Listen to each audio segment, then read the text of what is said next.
Hi there, this is Sheri Leigh Myers. Welcome to How to Connect with Angels.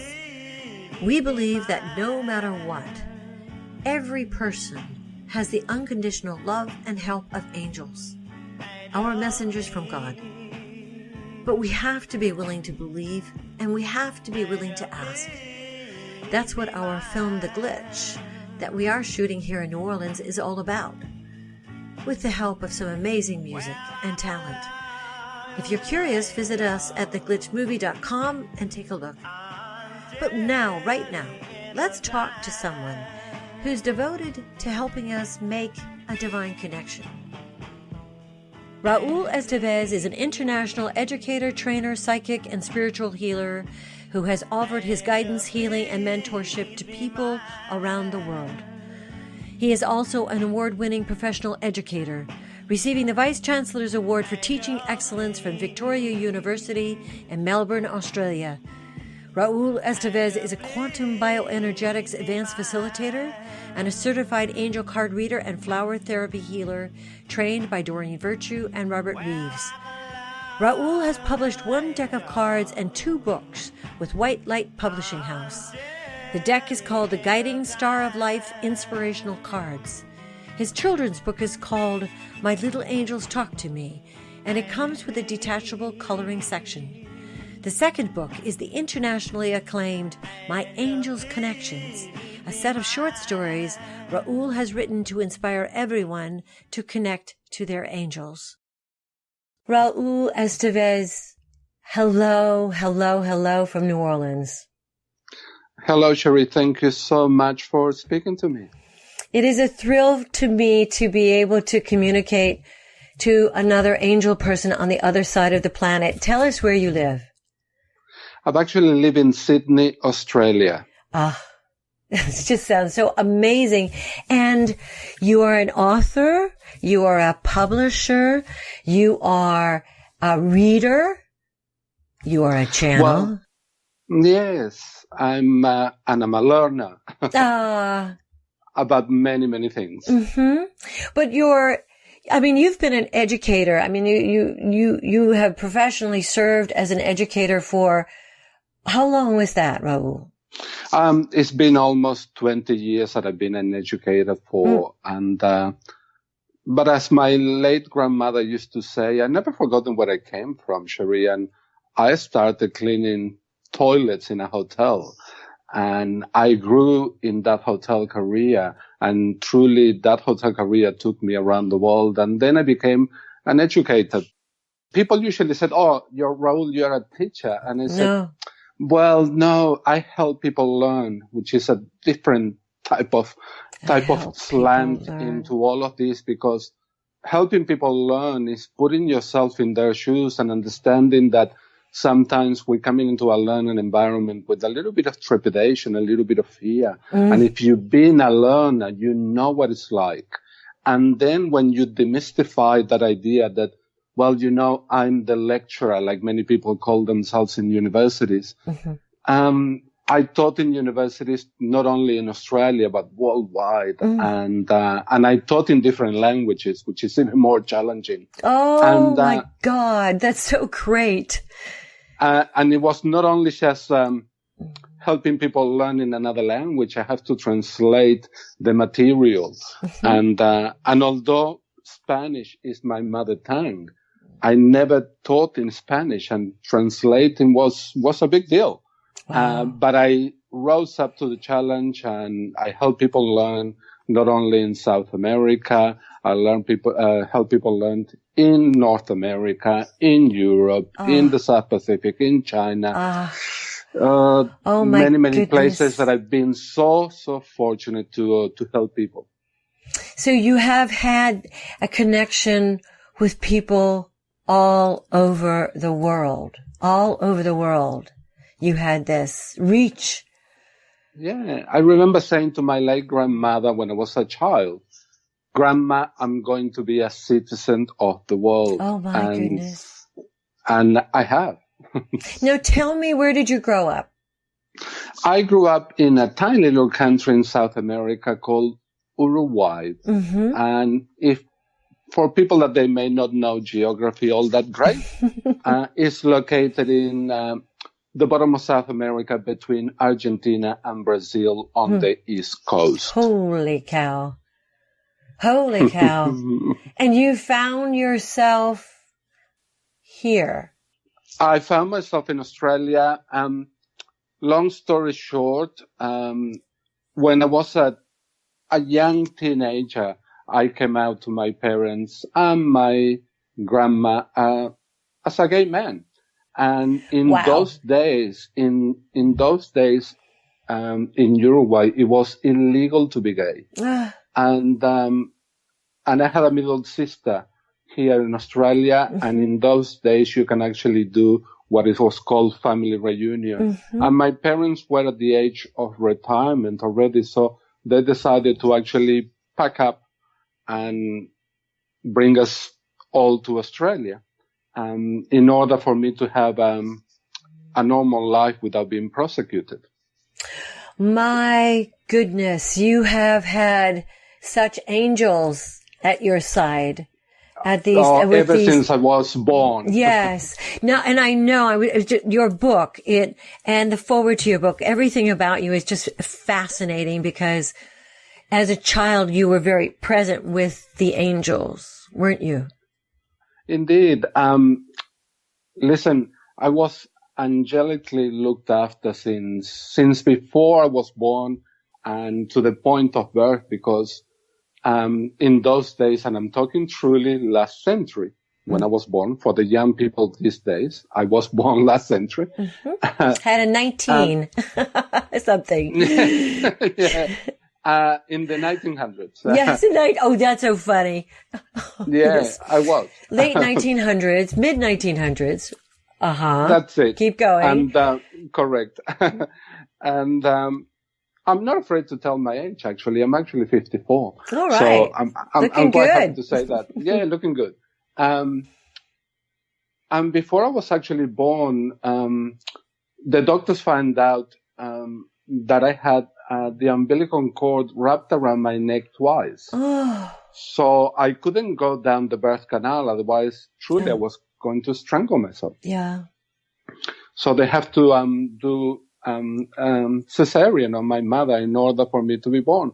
So I was born really rosy cheeks and lovely because there was no push, no effort into that. But the idea was to truly come into the world angelically guided, and the angels were from then on with me all of the time.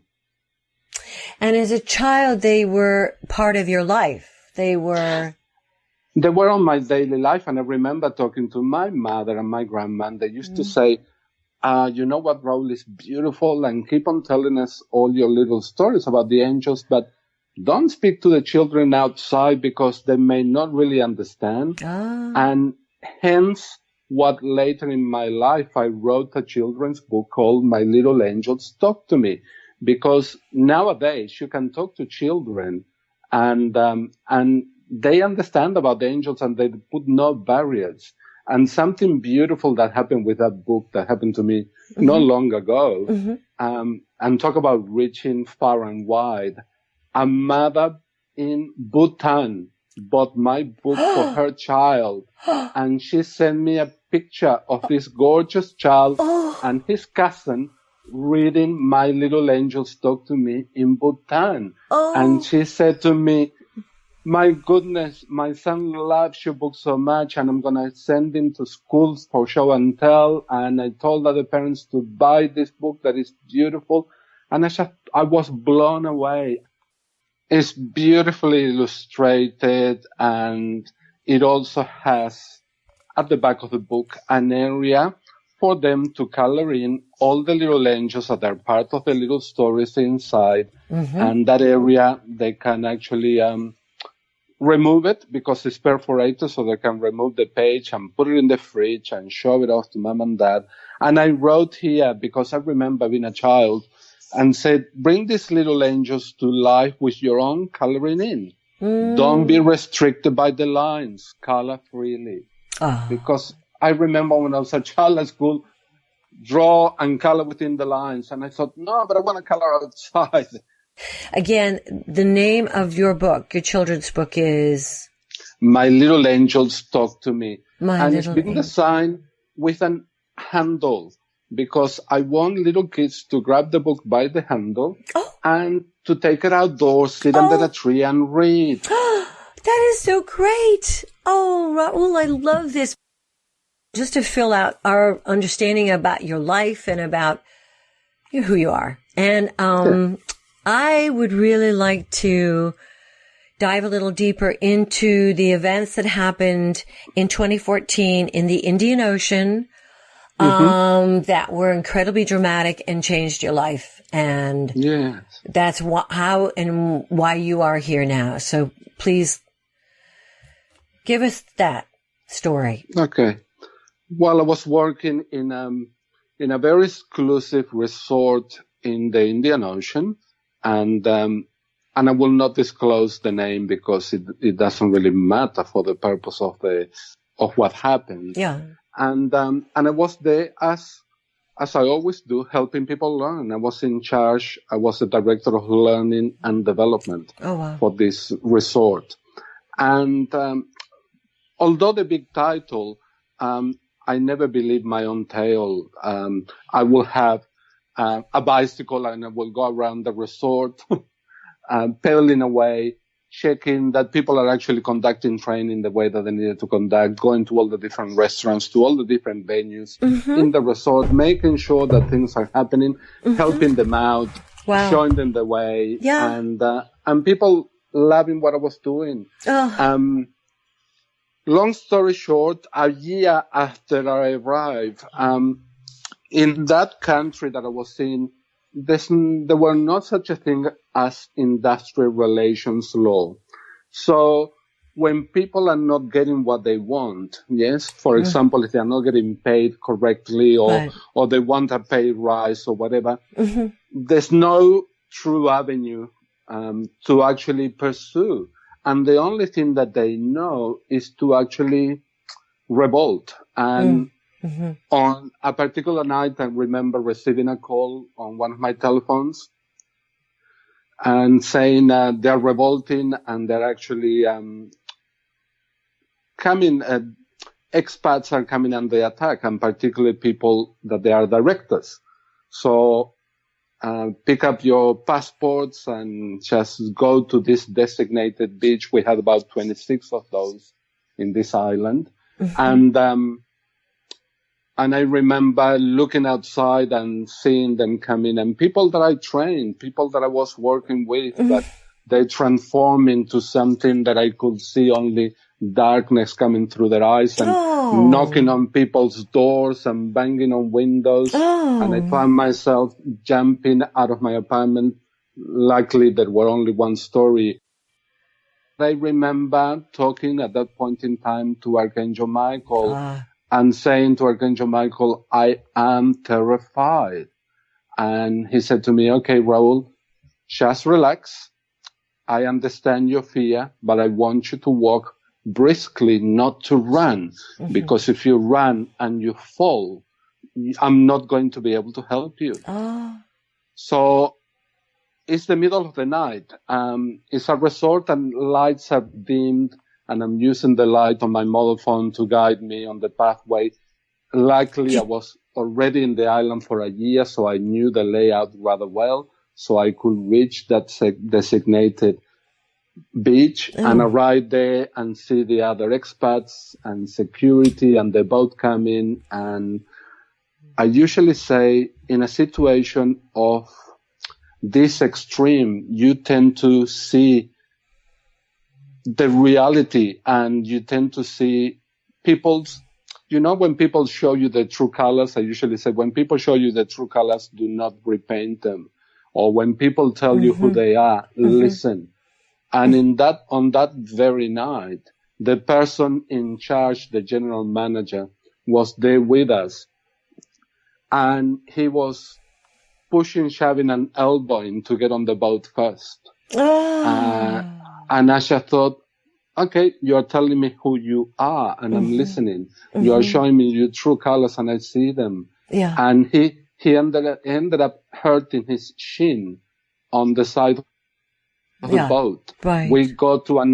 They took us to another truly a deserted island in the middle of the Indian Ocean. We were under a shack in the middle of the night. And I remember Archangel Michael and Archangel Raphael saying, Raul, despite of your fear and despite of all of that, you are called to help once again. And I was the one nursing this man by the water's edge and cleaning his wound and trying to comfort him and showing him what compassion is all about.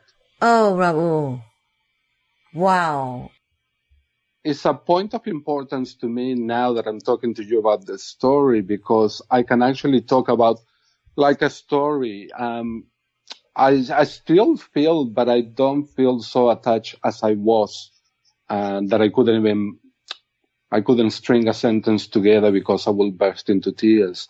Nowadays, I acknowledge the scar, but the pain is no longer there.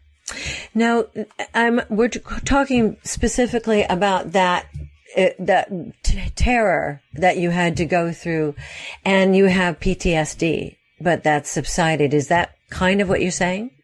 Correct. Okay, I understand. I went through the earth angels, doctors, psychologists, psychiatrists to help me, because that's what the Creator created, those earth angels, to give us a hand. Yes. And that's what I did. And I went to see them. Although that will never go away, it's manageable, and I can put one foot in front of the other. And, well, as you can see, I wrote 2 books. I got a deck of cards. I'd say that's more than 1 foot in front of each other. I'd say that's dancing. You are so happening. I have to take a moment to read this really great quote that was in your book. And folks, the book is called My Angel's Connections. Please get this book for yourself and put it by your bedside and draw the comfort and the inspiration from it, as I did. Beautiful graphics. It's gorgeous. And you say this, fill it in, for me after I say it. But when the angels want your attention, they send a feather. And if you don't pay attention, they throw a brick. And if you still don't pay attention, they send a semi. You said that. I did, and it's so true, because, throughout my career, Sheri, I've seen the little feathers. And you go, oh, how wonderful, the angels are here with me. And sometimes I'm way too busy, and they're asking me to slow down, and I feel the brick on the side of my head, and I go, okay, I got it, but I'm going to continue. Yeah. And when they send you the semi-trailer is when you realize, okay, let's take a step back and listen now. Yeah. And that's what happened to me in 2014. If you liked this recording and benefited from it, please, for heaven's sake, share it with your friends. If you loved it and want to hear more, go to theglitchmovie.com/How to Connect with Angels, where you can listen and subscribe. Thank you so much.